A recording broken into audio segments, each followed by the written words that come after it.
Hello everybody, welcome. Together with me today is Peter.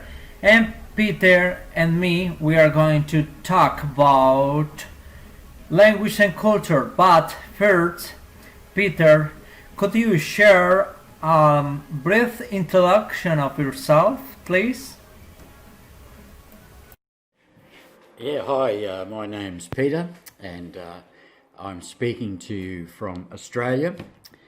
I am 72 years old, and I am a qualified TESOL teacher, that is, to teach English as a second language to non-native speakers.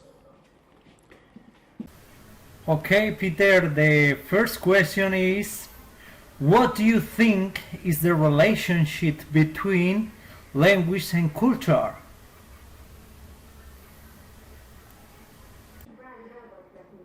The influence, the relationship between language and culture is very important because each culture has its own language that is very unique to that individual culture.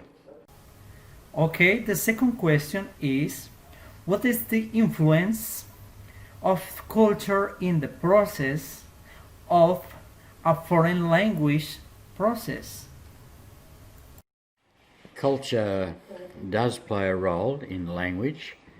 As I said before, that each culture has its own unique way of expressing fundamental living practices in life. The next question is, which cultural expression do you know countries have through language?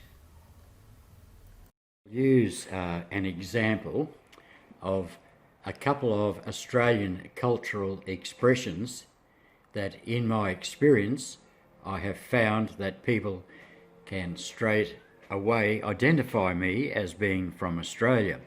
And of course, each country has their own cultural expressions that would identify their place of origin. For example, if I said, "G'day mate, how's it going?" And if I said something like, "Are you coming to a barbie tomorrow or not?" People would straight away know that I come from Australia. The expression "G'day mate" is so common that even the Prime Minister of Australia does use that expression from time to time. Okay, the next question is, why do you think is it important to have an oral tradition in a country? It is important for each country to have an oral tradition, but in the modern world of global internet access, movies and television programs emanating from the United States, it is unfortunate that American English is now becoming part of many other English-speaking cultures, and that of course erodes the cultural language traditions of those countries, and that is something that I personally do not like that is happening here in Australia. Okay, the next question is, what do you think? Do we teach language using culture, or do we teach culture using language?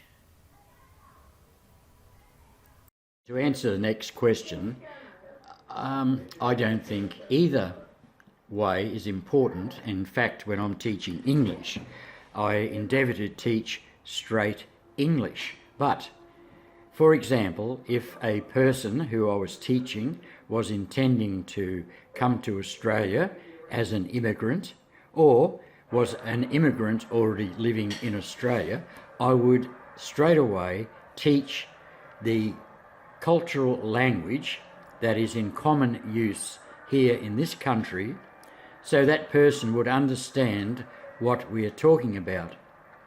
The final question is, do you take into account culture in the strategies you use in your English classes?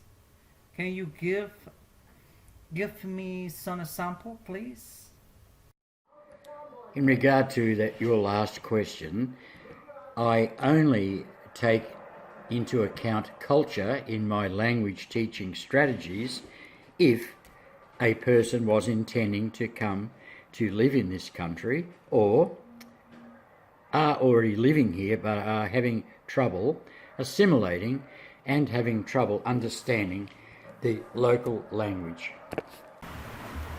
Okay, Peter, thank you. I think that is all. Thank you for sharing with us your opinion, your experience, and your knowledge. Thank you, and bye bye.